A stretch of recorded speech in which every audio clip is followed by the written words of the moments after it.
Hi everyone, welcome back to my channel. Today I'm gonna continue with the showcase of my LEGO vignette made for VinWeek 2023. Here we had the LEGO Sadness, that was the last one that I show you on my channel, but we're gonna move this on the side and I'm gonna bring in the new star of today's video, which is the Sea Rescuer minifigure from the CMF Series 20. This is because last week I asked my subscribers which vignette they would like to see next, and 50% of you say that you would like to see the Underwater Kingdom vignette. So let's start to build right away and move this on the side. So the target of this build today was to build a treasure hunt with a treasure that is more unconventional, not the regular pot of gold. So here I'm gonna start by building in micro scale a sort of Atlantis, a sort of underwater kingdom. The color scheme is white and gold. You can see I use already some interesting pieces. I have some caps over there to create this little building over here.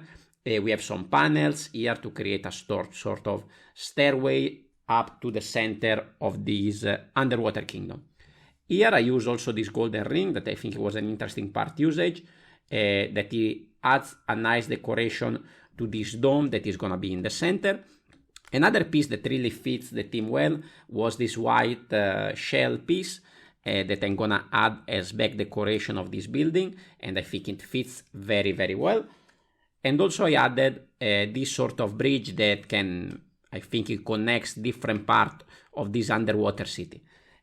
So here we have the micro scale city. Moving forward, we are gonna move toward the minifigure scale. So we are gonna have a first perspective kind of build over here. Here I decided to add some sort of statue that is probably what get our Sea Rescuer minifigure to notice about the city, maybe by seeing first this statue that is half submerged into the sand over here before entering the city. So what we're gonna see is something like that. So now what we need to create is more plant life. We're gonna create two structures on the side to frame and dye the micro scale one, and then we're gonna add the water on the top to finish the scene, and I can assure you that the result will be very good. I already built some underwater scene in the past with poor results, and I think today we are gonna definitely bring it up a notch. So let's start by building some walls. So at the back I'm gonna go very simple, very straightforward. So I have a blue background on the back and then some gray on the side, some light gray. We are not gonna see this plain wall, so just now in this moment just bear with me because later you will see what I'm talking about. So over here we're gonna add some more wall, and you can see already here I started to add a little bit more details. As this build was made for a contest for VinWeek 2023, so what mattered for the judging system was just the one picture, and later I will show you how it looks. And you can see of course that when you come then at the front, then we are gonna have some more added details. Let me find the right attachment point. I think it should be, where is it? Something like this. There we go.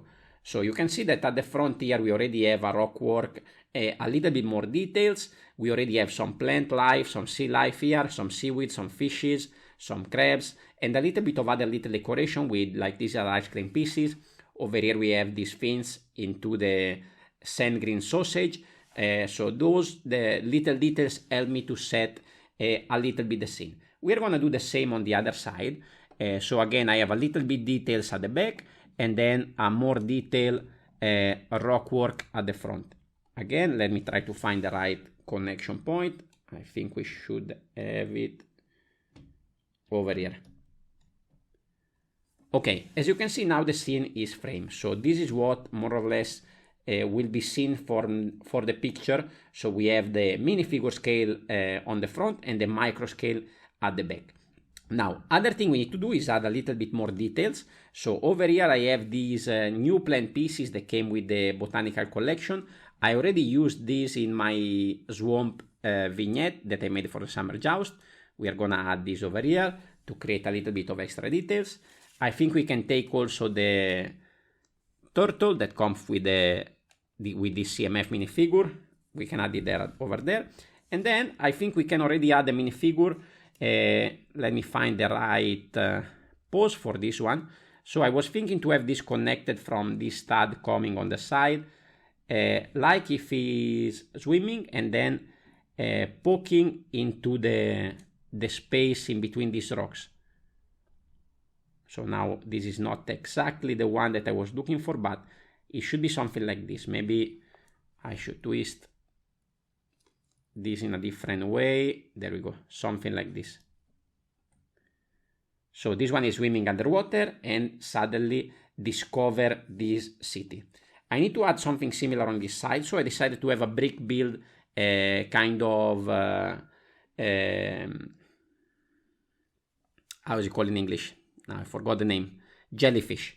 So here we have some blue, dark, trans blue detail with a little bit of white coming off at the side. So I think this is already a pretty interesting detail, but now we need to close everything off with some water.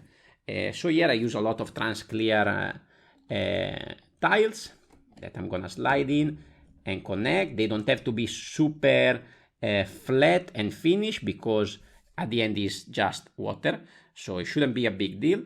We are gonna have another big one coming here off at the center that is gonna connect at the back, is gonna connect over here, and is gonna connect with this sort of little island that I create on the left side.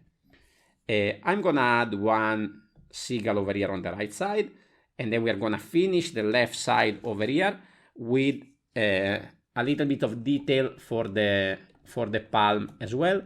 So this is gonna slide in there and connect over here, and we have a little palm over on the top. Last detail, you can see over here I have a sort of under anti-stud connection over here, because I'm gonna add some sort of buoy. This is the kind of thing that when somebody go underwater, you can find. So this is the final result, that from this point of view, maybe you cannot see much on camera now. I can tilt it a little bit for you to have an idea. And now I'm gonna show you actually the picture that I submitted for the contest, that did quite well, I think, and I was pretty happy on the result for this one. Of course, if you would like to see more of my Venue Week mocks, I recommend you to check the last one that I uploaded. It was the Sadness mock, a mock where I was trying to express emotions through Lego bricks, and you can already find it on my channel. Thank you very much for watching, and I will see you on the next video. Ciao, ciao!